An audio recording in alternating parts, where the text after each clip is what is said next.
4, 3, 2, 1. Hello, Mac Irish Football Fan TV. We're back again. It's the Irish Abroad. We've been away for a while, but we're back. We're in the studio and we're going to be back weekly, and we have some new guests. So Steve is new on the team, and Steve's going to be joining us. How are you, Steve? I'm all good, yeah. Pleasure to be here. Thanks for having me. No problem. And we've got Tom as well. So Tom's going to be kind of going through mainly what happened during just this week. So good to see you back anyway, and Happy New Year and all that jazz. Absolutely, and to you. Suppose just to get right into it, just to start off with the lads during midweek who were playing in Europe. Adam Idah and Celtic's 1-0 win against Young Boys. He was credited with the goal at the start, but he really created it. It was an own goal in the end. Ball got thrown down the left-hand side. Great run by Adam Idah. He kind of buoyed his way through. One-on-one with the keeper. Keeper makes a good save, in fairness, and then it basically just bounces off the Young Boys defender into the back of the net. But I suppose the story with Adam Idah is kind of more off the field, with Kyogo looking kind of to have agreed to deal with Rennes, it seems, to move away from Celtic. Seems like there might be a few complications. I'm not sure with that deal, but if that does go through, I know Celtic fans mightn't be happy, but from a sort of Irish perspective with Adam Idah, I think it really is a great opportunity for him to kind of grab hold of that starting position and really make it his own, because I know when he came in at the end of last season, he was scoring goals, and even at the start of the season, he was scoring goals, but mostly kind of off the bench in a sort of bit part role. Be great to see him kind of like grab that with two hands and take that opportunity and kind of translate that into his position in the Ireland team as well. Yeah, well, I think with Idah, it's he's got a lot of sticks since he's been there, but he score the winner in the cup final. Yeah. He had a big part to play in the run in to win the league, and now he's obviously helped him get to the next stage of the Champions League. And if he's not in that position, Celtic don't get that goal. It's as simple as that. You just sometimes you earn your luck, and he did there. So whatever people were saying about him, he's basically whatever price Celtic paid for him, he's made that back for them now. And as you say, it'd be nice to see him kick on a bit, because I don't think he's ever really fulfilled his potential. He's always kind of had injuries, or he's on the bench. I think it's kind of at that time now, similar to Troy Parrott. What he's done is become the main man for the club, become the talisman, become the player who they rely on. And he seems like he can take that pressure. I'd like to know what your thoughts on Adam is. You've obviously seen him with Norwich, with Ireland, and now at Celtic. So what are your thoughts on it? Yeah, well, look, honestly, Tom put it perfectly. I mean, and you said it yourself, the goal doesn't happen without Adam there. It was a great running behind, great movement, and just in general, I just love Idah's game, you know. And with Kyogo potentially going to Rennes, like you said, like be the main man, like Parrott did at AZ now, stepping into the shoes of Pavlidis, be the main man. And I'd love to see Idah do that. I love him. I've always loved Idah. I've always thought he was a great player since his Norwich days. So to see him back in the starting lineup for Celtic, scoring big goals, it'd be great to see. Yeah, and Tom, I suppose you've obviously just mentioned about him, but you didn't get really kind of go in on your thoughts on him. Well, yeah, Steve touched on it there, but he was one of them players who kind of came through with a lot of hype when he was at Norwich. He was seen as a big talent kind of coming through underage, and he has had a good career so far, solid career with Ireland, but I think maybe not lived up to the potential that a lot of people seen in his future. And you mentioned the kind of stick that he's gotten at times. I think he's a player who could be so gifted with his physicality and even his skill on the ball. I'd love to see him just kick on, especially hopefully with the more opportunities that he'll get with Kyogo moving on. But he's a player who can really be a dominant forward that can really lead the line. So I think Hamer showed that he is willing to give him that opportunity. I think even when Parrott was really on form with AZ, he still showed faith in Adam. And Evan, yeah, of course. But with Evan kind of struggling at the moment in a difficult position there, it really is a chance for Adam kind of internationally and at club level to kind of grab that starting position and make it his own. So yeah, 100%. And I think it's about time he starts kind of backing himself in that sense and really starting to kind of take that mantle and trying to be the main man. I don't know, with Jota coming back from Rennes, that's part of the deal, or I'm not exactly sure, but if he does come back, he's kind of more of a wide player than he is a centre forward. So that again could open up things for Idah. But we'll move on to obviously other games of the week. Yeah, next game in Europe was involving Troy Parrott. We mentioned him before, but playing with AZ, and they played Roma, Claudio Ranieri's Roma side during the week, and beat them 1-0. They were underdogs going into that match, but into the 80th minute, I believe, Troy Parrott picks up the ball in the middle, some good link-up play, and then he gets on the end of a kind of pass slid across into the box, and really kind of sums up his form over the last couple of months with AZ. He's been really kicking on and kind of making a name for himself out in Holland, and hopefully, he's another one who we kind of similar position as Adam Idah, who had so much hype around him, kind of underage, coming up through the Spurs academy, and maybe hasn't had the sort of like full impact that everyone thought he would, but now he's kind of seemed to come into his own. Yeah, but I think he's had a lot of stuff kind of pinned on him, like from an early age, and I can't imagine that was hard to be kind of grasping that and being able to take it all in. The pressures of that, it's not easy, like even for players who are in their 20s, but never mind the fellows coming in 16, 17, gets his move to Spurs, and now all of a sudden everyone thinks he's going to be the oracle and the next big thing, and he's gone away, he's had to struggle, he's had numerous loans, different clubs that didn't work out in the lower leagues of England, and now he's kind of found his feet. He was at Holland last year, done quite well there with Excelsior Rotterdam, and now he's got his big move to AZ or AZ, whatever way you want to say, Alkmaar, and and he's scoring in big games as well. He's scoring against big oppositions as well. He's not just scoring against the little teams. He is scoring in big games, and what I like about him is he's not only just scoring crackers from distance or anything like that. He's actually also scoring and getting on the end of crosses, which I don't think Ireland as a nation would get too many crosses actually into the box. You can imagine Ferguson and Troy getting on the end of crosses into the box, into that 6-yard area for those tap-ins. Like, you can clearly see he's a very good one-touch finisher. You put the ball in that area, he generally finishes quite often. Problem is, we don't get enough balls in. We rely too heavily on set pieces. So if that's something maybe Hamer can work on now, you never know. But also, he doesn't really get into the Irish team, which is a bit of a weird one. But he's clearly our highest performing player. If you look at kind of his goal output, I think he's 12 goals for the season now. Callum Robinson, someone we'll speak about, I'm sure, as well. I think he's 11 or 12 goals now as well. So he should be nailed on to be starting for us if he's going off like this form now. If he can take that up to March. Now, obviously, that's a couple of months away. But for me, Troy Parrott is showing that he's dealing with the pressure fine. He's not faced by the big occasion. Roma aren't the Roma that we're kind of bigging them up to be, as what they used to be, but they're still a good side. Still have good players and everything like that. And, how many of our other Irish players are playing in Europe, playing in Europa League or any of those kind of competitions? Exactly. Champions League, Celtic, Queeveen Keller. But other than that, there's not too many, But what are your thoughts on Troy anyway? How do you view him? Yeah, honestly, lads, I love Troy. I always have. And the thing about Troy is, like you said, he's like a fox in the box. He has great movement. He can finish on his left, on his right. And like you said, he's come up through the ranks. He was at MK Dons, Preston, and then exactly. Yeah, exactly. He's been everywhere. And then he goes over to a relegation fighting team over in Holland in Excelsior. He's banging in goals left, right and centre. Next thing you know, he's filling in for probably the best player in the league last season, Pavlidis. And that's a lot of pressure. Like you said, he seems like he's dealing with the pressure very well. Just on that, Pavlidis actually scored a hat-trick, I think, against Barcelona, Benfica, didn't he, this week? So exactly, yeah. Big boots to fill, but he's filling them. And I think that's the difference, is that the AZ fans probably aren't feeling, we missed Pavlidis so much, because Troy is getting them the goals that they're, although their league position isn't great. And yeah, like the sixth. Yeah, and but that was before today. Just off like the two players that we've mentioned at the start, it's almost a team with Irish players that they kind of get bigged up at a young age, and they get written off so quickly when they like maybe don't fill up to their, the potential that they were like talked about when they were younger. And I think we just need to realise that players do just come into their own at different stages in their career. Like you see Sammy Smodics, he's in his late 20s now, and he's all of a sudden I suppose last season he was in the form of his life. Players in the past that we've seen in not too distant past, David McGoldrick, Darryl Murphy, playing huge roles for Ireland into their 30s. So, we're seeing this as well with Evan Ferguson, who's struggling at the moment, but I'm hoping that he can come through. Adam Idah, Troy Parrott, they're starting to find a bit of form themselves. So I think we just need to have a little bit of kind of cool when these players start to make a name for themselves at early ages, but kind of cool the jets when they're coming into, professional football.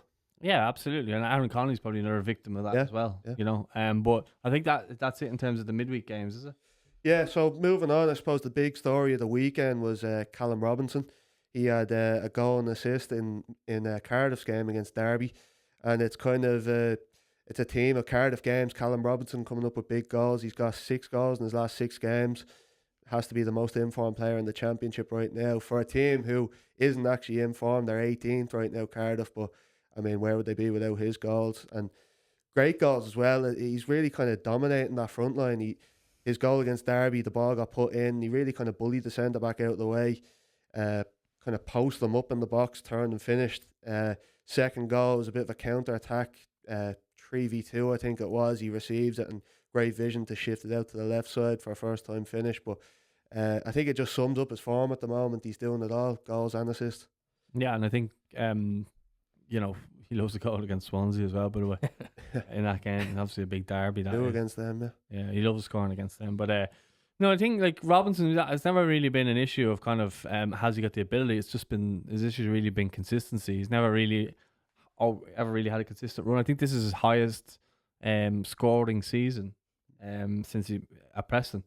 So since Preston, since Preston, but he could surpass that now because I think he's scored one more, and he's leveled that, and then he can already surpass it. And the form that he's in, you wouldn't back against it. Obviously, there was a period before Troy and Evan, Adam, that Callum was our main man. He got the hat trick. Was it against Qatar? He scored a hat trick. Yeah, 3-7. Yeah, and everyone was going on, and then he scored the goal out and thing, and he had the plug in his ears. And he was the main man, and everyone was thinking. And then a few squads later, he's not even spoken about. He's just completely forgotten about. So he's kind of Ireland's forgotten man at the moment, which I think it'll probably suit him, because he'll probably have a chip on his shoulder saying, "Well, I want to get back into that Irish team." When I was playing, I didn't do too badly. I think he set up Benny against Belgium as well. He put the cross in. He does a good bit of work there. We know he's a good player, and he's a good player that can fit in a number of different positions. So if he's not playing up front as a striker, he can also kind of be on the wings, maybe even as a 10 sometimes as well. So he's a good option, a bit like Sammy Smolix, but obviously Sammy's, I would say, better. But he's kind of that mould where he's versatile, and he's the kind of player that we would need in an Ireland squad. And I think if he can continue his form coming from now to a month and a half's time, he could well be in that Irish squad. I mean, you wouldn't back against it, the form that he's in. Oh, 100%, yeah. And if you haven't seen the goal, go back and watch, because it's one of them goals where it's completely down to his movement. He gets across the defender, like Tom said, he bullies the defender to the ground, keeper saves it, comes back out to him, and he slots it in. Composure as well. Yeah, and I don't know, I just love his movement, and I love that he's back on form. What's that, 6 goals in 6 now? So his last 6 championship games. Yeah, so please God, see him back in the squad, and hopefully we've another goal scorer contending for a starting position in the national team. It's nothing but positivity there. Yeah, and look, I'm happy to see him kind of come into his own now, and hopefully he goes on a really big run of form. And I'd love to see him finish the season with 20 goals or something like that. If he's on 11 or 12 now, so I'd love to see him finish strong. It's the difficulty with Ireland though, isn't it? It's like all these players are playing their best football, kind of number 9 position, and he is a versatile player. You can play in a number of positions out wide, off the striker, but he's playing his best football right now, leading the line. We seen that kind of with Sammy Smolix last year, and he had to kind of be shoehorned into the team, and he hasn't really produced that same form for Ireland. Still, obviously, hoping that he will eventually. A couple of other players we already mentioned: Troy Parrott, Adam Idah, Evan Ferguson, still to be used. So we've got a serious abundance of strikers in the squad. But anyway, moving on to the other stories of the week. I know you want to talk about Jake O'Brien, who played a stormer at right back for Everton against Brighton. Yeah, the Cork Cafu. Look, Jake's been put into the team at right back because David Moyes wanted to get a look at him, and I just think he's made Dyche look like a right numpty, because Dyche was constantly, you need Premier League experience, and constantly leaving him on the bench. Didn't give him any minutes. He brought him on against United at 4-0 down for the last 10 minutes, which proved nothing. It would do nothing for him. Then he came on against Aston Villa when Everton were losing 3-2 after being 2-0 up and stuff like that, and bringing him on as like a wing back and stuff like that. At that period, like, what's he going to show at that time? So it's been a really frustrating number of months, but I think it shows Jake's character, that he was willing to be patient and he was willing to wait for his chance. He came in against Spurs last week, done very well, and he's shown the Everton fans what he can do as well, but also a lot of people who probably haven't watched him that much know kind of like he's good with his feet, he's big, he's strong, he's fast, he's able to cope with players like Mitoma, Son, keeping them sort of quiet, and it. A lot of players who start off their career under David Moyes, like Joleon Lescott, he played a lot of games at left back, and he was actually he got about 9 or 10 goals from left back with Moyes as his manager. Then eventually moved into centre half. Jagielka was moved for a number of different positions. He's a holding midfielder, right back, got put into centre half and became one of the best Premier League central defenders in recent times, and obviously one of Everton's best ever. Same with Lescott, he went on to City and all then. So I see a trend there that maybe Branthwaite will probably go and Jake will probably fill into that centre half position next season, or if injuries happen. But what he can also do is he can also help Everton go into a 3. And I think if he continues playing this right back position, I think he has to play it for Ireland in the games in March as that right back, because you want that continuity as a player. And I think Dara O'Shea's had to do it a couple of times and done a good job, don't get me wrong. I think Dara's a really good player, but I think I'd shift Dara back into centre half and I'd have Jake as the right, although it might look a bit weird height wise, but I think you have him there with Nathan Collins, and I think that's a quite a good solid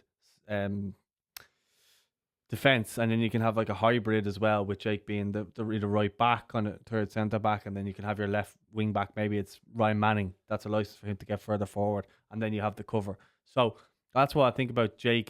He's been a revelation the last 2 games, and everybody's talking about him, and he's finally getting the flowers. But I'd like to see him now, not with everyone being shocked by him. I would want to see him kick on now and get sharper, and I believe he will. I believe his levels and everything else will go up, and I think someone like David Moyes giving him the right love and game time, and I think that's something that he's obviously lacked, a bit of love from Dyche. He doesn't seem to give him much at all. Yeah, exactly. So to see him now kind of come in, and he looks like he can stay established as a centre half in the Premier League.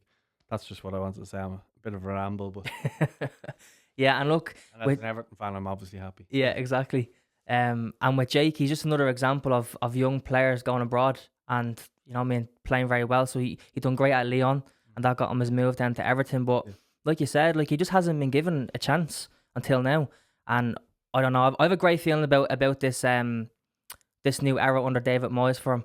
And especially with locking down Mitoma and Son your first 2 games at right back, that's not bad at all. Yeah, clean sheet as well. Exactly. Brighton, which isn't easy, away from home. And again, he stepped into the Amex there. Yeah. You know what I mean? Doesn't look overawed by the occasion. Doesn't ever really look overawed by the occasion, which is a good trait to have for a player, especially with Ireland and stuff like that. When a lot of players sometimes look like they're a deer in the headlights, you kind of need a bit of calm. And I think that's what going abroad gives players. It gives them that experience. You know what I mean? It's like same with Troy Parrott. Like going to these foreign leagues, you get the experience. And Jake was at a big club in France as well. Like Lyon are a big club, so he's been under a lot of pressure. And now he's back. Now he's here at Everton. He's back in the starting lineup, thank God. And it's great to see him. It's great to see him there, and it's great to see David Moyes put that trust in him right away. Do you know what I mean? Because like you said, going away to the Amex isn't easy, and locking down a winger like Mitoma isn't easy either. And he has the pace, he has the ability on the ball. So I don't see why it can't work. Honestly, I really don't. Yeah, well, you obviously spoke there about the fact that Lyon are a big club. One of the first things he had to face was when Lyon were having the bad run, he was brought into the team. You know what the fans like over there? There was videos of him in front of, like, he stepped in, and he almost was, when he stepped in, was when their season turned around. They got to the cup final, they finished in the European places, and he was scoring goals as well. Yeah, and I scored the cup final as well. But no, your thoughts on Jake, because we've kind of gone around the table there. Well, it's a great point you make. Like, these players who go abroad, they gain so much experience from that, and they almost grow up quicker, having to be abroad with more responsibility on their shoulders. But I think, Lyon are a huge club as well, and you get that pressure from the fans. But I think in terms of media attention and from people from Ireland who are, you don't have as many eyes on you, the pressure's almost off a little bit. So you have your Jake O'Brien, Troy Parrott, other players who have gone abroad who pick up so much experience, and they really just kick on. Also, aside from that, just like, as you said, naturally you wouldn't think of Jake O'Brien as a right back, but it's worked out well so far, just, the size of him. But I suppose you wouldn't have said that either about Dara O'Shea also playing at right back, and he did a good job for Ireland. So be interesting to see how that goes moving forward. It's not a bad shout that you said with the sort of that dynamic of having almost 3 centre backs there that would allow Ryan Manning, who's probably more of a natural left wing back, to kick on, would give us nice balance in that team, especially going forward. But yeah, that's a solid backline that you'd have a lot of trust in, you know. Yeah, well, I suppose we might as well move on to Nathan. I suppose I'll bring it in. Yeah. Man of the match today, won a penalty, and Brentford won 2-1. He's been sensational this season for Brentford. Brentford are having a good season. I know they're mid-table, but for Brentford, that's a good season in my opinion. And he's shown a lot of leadership there for someone so young. And I think he today was his 100th appearance in the Premier League as well, which is huge considering the age of him as well. Yeah, and for Brentford, but Ireland as well. Like, he's played so many games for Ireland at this stage. I'm not sure how many caps he has, but he's got so much experience at this young age and he has been one of Ireland's better performers also. So it's great to see him kind of kicking on in the team who's actually in form in the Premier League and not kind of struggling at the bottom. We see so many players who are maybe in form in the Championship or who are getting game time for a struggling team in the Premier League. It's good to see him in a team who's actually is kicking on and, performing well in the Premier League.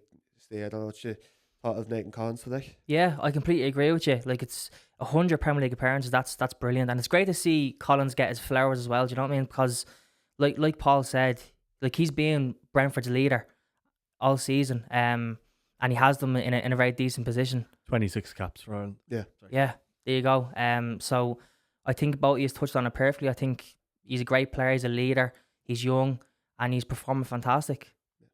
Well, I think what's shown is the fact that Hamer has put him as his captain. He's instilled a trust in if Seamus Coleman's not there. But I do think Seamus Coleman's days are numbered. Unfortunately, I just don't think his body can keep up with the demands of the Premier League. And if that is the case, and it'll be a sad day. Everyone knows how much I love Seamus.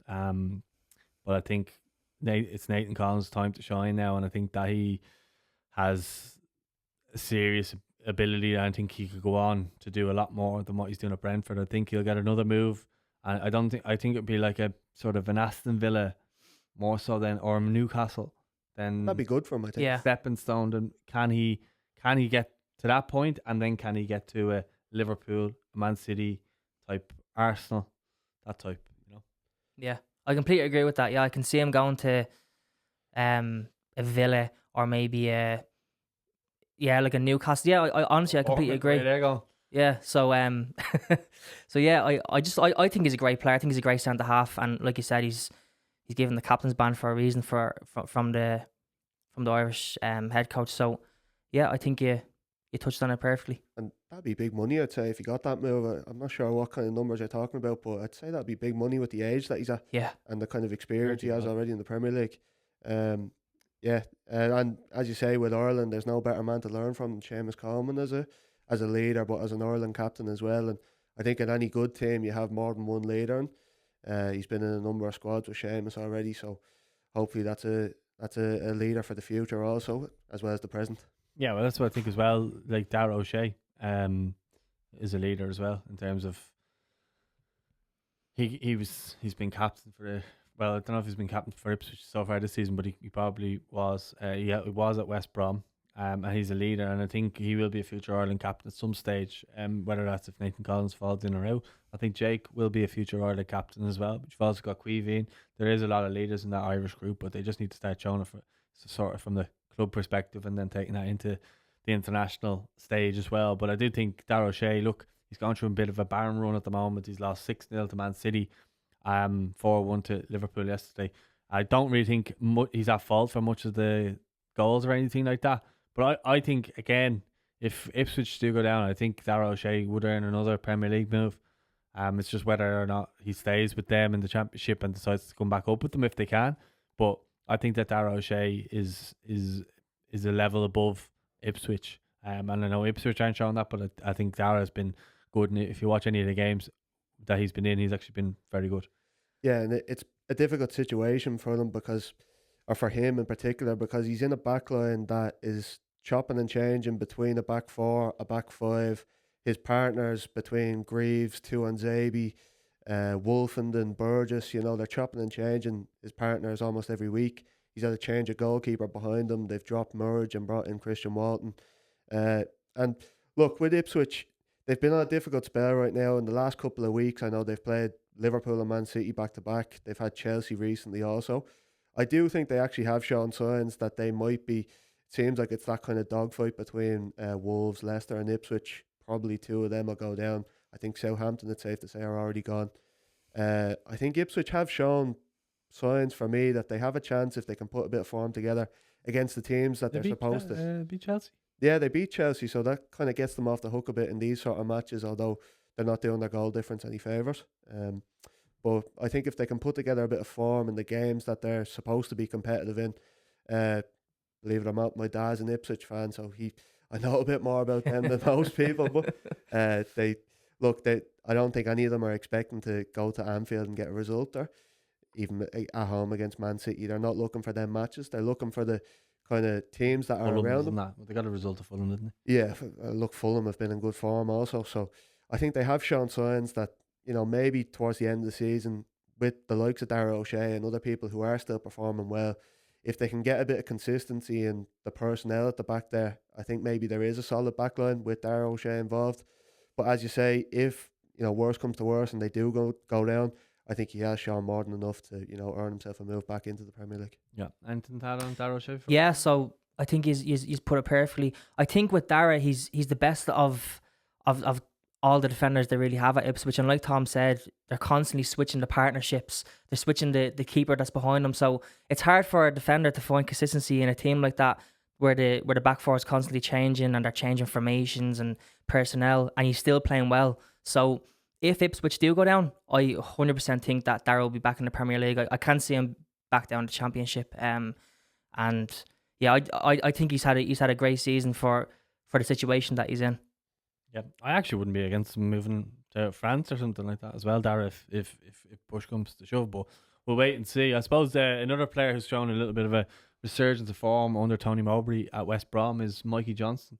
He got an assist again yesterday, and he's been on a run of getting a couple of assists, especially in home games for West Brom. And he's been kind of like he was at Celtic. He's been in, he's been out, he's been hit and miss. That's probably the word I would use. He's obviously on his day, he can be very, very good, but his day doesn't seem to come all that often, or you need to really show him so much love so often. So what are your thoughts kind of on him? Like, he's always been in and around the Ireland squad, and at times he's kind of made a bit of a difference. I like him. I think he should always be in the Ireland squad because he has that spark of magic about him. But yeah, sorry, go on. Exactly like you said. Like, on his day, he's probably the most exciting player we have. He's electric, got run down the left hand side, and I think it was 5-1 they beat Portsmouth. The assist that he had, if that goes in, it comes off a save that the keeper makes and rebounded by the striker. But if he scores that, it's almost like I was saying to Steve earlier, it's like that Messi goal against Bilbao, the way he makes the two defenders clatter into each other on the wing, and then runs basically the whole half, gets the shot off, keeper saves it. Not a great shot, but keeper saves it and falls to the West Brom player. But like you said, on his day, he really is magic, and I'd love to see him get that bit of consistency into his game that would really kind of nail down his position in the Ireland team. Because I don't know, like with Chidozie out, we really are crying out for a sort of direct winger like him. And pace. Yeah. Yeah. He reminds you almost a bit of Aidan McGeady back in the day. Yeah. The way he's so skillful and quick on the ball, but can be frustrating as well sometimes when he's... So was Aidan. That's what I mean. Yeah, so he reminds me in so many ways like him, but I just love to see him get that bit of consistency in, because I think he could be such an important player for Ireland going forward. Yeah, honestly, Tom took the words out of my mouth. I was literally about to say that about he reminds you of Aidan McGeady. And if anyone hasn't seen his goal, his assist, please go watch it, because he nutmegs in between two players at the outside of his boot, and honestly, it was like Messi-esque. it was absolutely brilliant. So I agree. He's one of the most exciting players that we have in the Irish squad. So it'd be good to see him get more consistency going, like you said, and hopefully just get on a run of form similar to Callum Robinson. Yeah, and look, one player who's hardly got any minutes, and I know we were talking about Irish centre halves and stuff like that, but obviously Andrew Obama-Deli. First time I've ever struggled with his name. Normally always get it, and he knows, because he always laughs when I say it. But he's obviously gone to Strasbourg during the week, and he's played for them there last night, and they won 2-1. I think they were a goal down in their game, but What do you make of his loan move potentially going permanent? He's going over there to be with Liam Rossini. We saw the job he did with Aaron Connolly. He seems to be very good at developing young players. Yeah, I mean, if it means more game time, then it can only be a good thing. I think Andrew has so much potential. I think out of them kind of 4 centre-backs that came through at a similar time for Ireland, out of Collins, O'Shea, O'Brien and Andrew, I think he, aside from Collins, I think naturally he has as much potential as any of them. And I think we touched on a little bit, Steve was saying about this experience that players get going abroad might take the pressure off a little bit. Strasbourg being a smaller sort of club, maybe less media attention also. Liam Rossini has worked magic with Aaron Connolly in the past, so I think if he can just get that bit of game time and kind of trust putting him that he might have had in the past, I think he could really kick on and maybe in the future put himself in that Ireland team again, because I think he was in it, maybe falling out a little bit now, but I think he could have potential for Ireland going forward. Yeah, 100%. And like it's tough for him because he was at Forest, and Forest obviously having a great season, and they have a great partnership there at the back with Milenkovic and Amarillo. So it was hard for him to get into the team, obviously. But being on loan, as I said before, and as you just said, in foreign leagues, I just think it gets these players such great experience. And he is a good player, and he always has been. He just has been obviously unlucky at Forest. So it felt like a weird move to go to Forest at the time.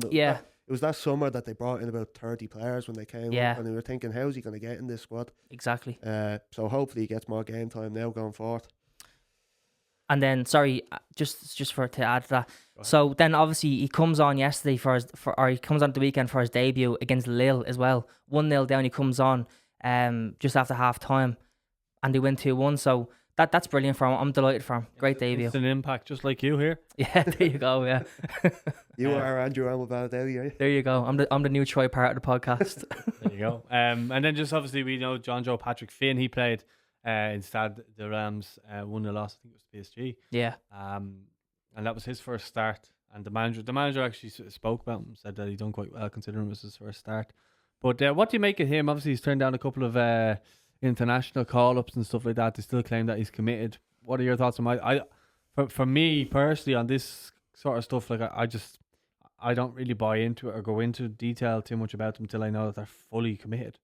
Yeah, he is an interesting player. Like he had a lot of hype. I think initially he was in the Real Madrid academy, and then people kind of got to know him a bit more as soon as he moved to Getafe. Now he's moved over to France. Maybe he gets a bit more game time and we learn a bit more about his game. I think a lot of people in Ireland mightn't know too much about him. He kind of started off as a wide player. He's midfielder. He's 6'4", and and he's an attacking player. So he could be an interesting player going forward if, as you say, he nails down his commitment to Ireland. I'm not sure exactly what the most up to date kind of stories are on that. Just that he's turned down, but it seems like he's committed. Yeah. So yeah, look, it's hard to say going forward about his kind of future with Ireland before that is all confirmed. But hopefully, with his move now, he gets more game time, and there does have to be a decision made on that if he comes into form. And the question is asked: are you going to come up? But it could be an interesting player going forward. Yeah, I agree with you there. And in regards to game time, it's a good sign that he's going and starting against PSG. You know what I mean? So. That's obviously a good sign. And then obviously I think they got the draw, didn't they, away at PSG? So look, hopefully we see more of him. Then we'll see what happens in the future in regards to Ireland. But he's definitely one to watch. He's a big player, and like physically 6'4", as Tom said. So I suppose we'll see what happens with him. Must be similar height to Jake O'Brien. No, he would be. Yeah. Jake might be 6'5". But yeah, look, I think just wanted to finish on his Lincoln City. James Collins got his goal. All the way from the back, was he? Yeah, look, no one knows the running joke there, so we might as well tell them. Yesterday when we were planning the notes or whatever, Steve wasn't thinking fully, and he just said James Collins, the centre half from or the old Ireland centre half. Yeah. Probably confused him with the West Ham James Collins, the redhead fella at West Ham who was Welsh. But anyway, you were saying that he signed for Lincoln, and lo and behold, he scored the goal. So I suppose we'll get your thoughts on him. Yeah. So in regards to the whole centre half thing, I was walking around Mr. Price shopping for cat food. I'm sending Paul voice notes at the same time, and then Paul texted me and goes, centre forward, you mean? And I said to him, did I say centre half? So that was very funny. But in regards to Collins, he got his move to Lincoln. He came off the bench, and he scored a lovely goal. He was played in from the keeper's left in 1-on-1, and he just dinks the keeper. So brilliant, great to see him back scoring, because obviously he's had a rough time at Derby this season. After last season, he scored like 15, 16 league goals for Derby. So he tends to go through runs like that where he does well for the team and he's just kind of let go. yeah, like his time at Luton as well. He was top goal scorer of League Two at the time when he won the league with Luton. So hopefully see him get back scoring goals and a bit more consistency. The way you've built him up there now, I'm starting to think you should call him. Up, yeah. Yeah, he's a legend of the lower leagues. Evan So Ferguson, yeah. But now, before we move on to transfers, just Oh yeah, look, he was a good player. He's probably gone out of the spotlight a bit from people in Ireland here, but bit of a Mick McCarthy era throwback player for some people. But yeah, it's good to see him back on form. yeah. Well, that's been it in terms of the Irish abroad for this week. We're going to do a separate show and speaking on transfers, stuff like that. So make sure you stay tuned for that. Don't forget to like, subscribe, and as always, we'll see you soon.